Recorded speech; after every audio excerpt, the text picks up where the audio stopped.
अब अली मीन गंडापुर का जो दोस्त है शेर अफजल मरवत, वो भी कह रहा है कि सुहेल अफरीदी खान साहब का बड़ा खास आदमी है, ये एस्टेब्लिशमेंट की बात नहीं मानेगा क्योंकि ये जो है ना मुराद सईद का भी दोस्त है। अब अली मीन गंडापुर को बचाने के लिए काफी ताकतें आई मगर बुरी तरह नाकाम हुए। अब सुहेल अफरीदी जो है, जब तक तो वो एमपीए थे वो अपने हल्के में काम भी करते रहे, किसी ने उनकी तरफ किसी किस्म की उंगली नहीं उठाई, मगर सबको पता था कि ये खान का वफादार सिपाही है। और जैसे ही खान साहब ने इसका नाम नामजद किया तो इनके ऊपर बहुत ज्यादा इल्जाम लगा दिए गए, जनाब ये तो टेररिस्टों के सहूलतकार है। यानी बेसिकली उनका कहना है कि ये मुराद सईद के दोस्त हैं और मुराद सईद की भी ये हेल्प करते हैं, उनको छुपाने में भी इनका एक अहम किरदार है। इस तरह की जो बेसिकली जजमेंट्स दी जा रही हैं, जो अपना सुहेल अफरीदी के खिलाफ जो पीएमएलएन वाले जितने लोग भी हैं वो मीडिया पर ये इस तरह की बातें कर रहे हैं। इससे पहले सुहेल अफरीदी बिल्कुल ठीक थे। अब देखना यह है कि खान साहब ने अपना नुमाइंदा सुहेल अफरीदी खड़ा कर दिया, अपोजिशन की तरफ से भी उन्होंने अपना नुमाइंदा खड़ा करना है। जाहिर है उधर भी जितनी पार्टियां हैं अगर वो चाहती हैं तो अपना एक नुमाइंदा ही चुन सकते हैं जो उन सब पार्टियों की तर्जमानी करेगा, या फिर ये अपना अलग-अलग भी चुन सकती हैं। तो इस तरह के मामला अभी जो है ना वो चल रहे हैं खैबर पख्तूनख्वा के अंदर, और बड़ा जोर लगाया जा रहा था कि जनाब किसी तरीके से भी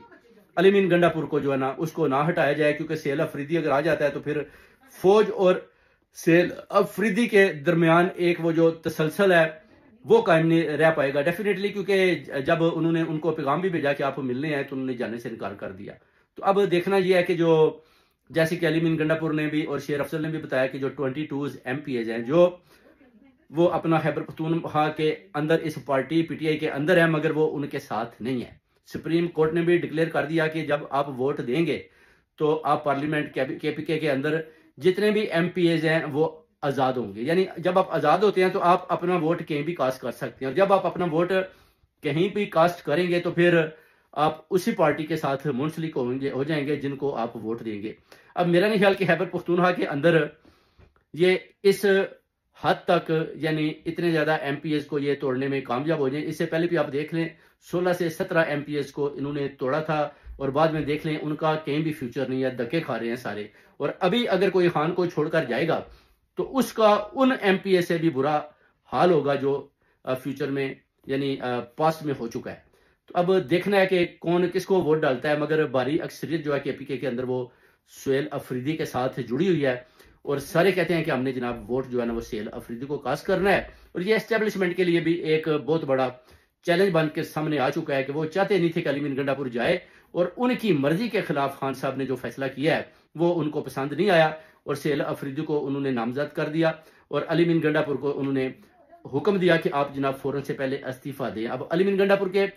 पास भी कोई चॉइस नहीं थी कि वो अगर जबरदस्ती बैठा भी रहता तो उसको पता था कि मेरा फ्यूचर जो सियासत में है वो खत्म हो जाएगा, और बेटर है कि मैं इस्तीफा दे दूं, उसके बाद देखते हैं कि पार्टी इस पर क्या कहती है। उसके बाद जितने भी जो सीनियर मेंबर्स हैं जैसे असद कैसर हैं वो इसके मतलब कैसे सोचते हैं।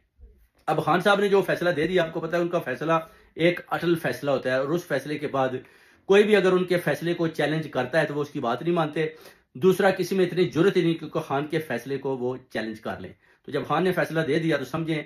पूरी कौम ने, पूरी अपना ओवरसीज कम्युनिटी ने वो फैसला एक्सेप्ट कर लिया, और अभी सारी 25 करोड़ अवाम और सारी ओवरसीज कम्युनिटी सुहेल अफरीदी के साथ शाना बिशाना खड़ी है, क्योंकि वो सोचते हैं समझते हैं कि अगर खान ने जो डिसीजन दिया है वो खान का जो फैसला है वो ही आखिरी फैसला है, और उसी फैसले के साथ हमें खड़ा होना है। मगर एस्टेब्लिशमेंट ने जो पैगाम दिया, जो DGISPR ने जो प्रेस कॉन्फ्रेंस की, उसमें साफ साफ उन्होंने चैलेंज कर दिया कि हम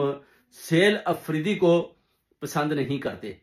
उन्होंने इसके ताने बाने भी टेररिज्म के साथ मिला दिए जो PMLN वाले थे, और इस तरह की जो गेम ब्लेम खेली जा रही है। अब देखते हैं मेरे पाकिस्तानियों के जब वक्त आता है और जब वोटिंग का सिलसिला शुरू होता है, या किसको ज्यादा वोट पड़ते हैं, या कब और कैसे किस तरीके के साथ सुहेल अफरीदी को अपना KPK का वजीर आला मुंतखब किया जाता है, बनाया जाता है। उसके बाद अगर वो हलफ लेते हैं तो उसके बाद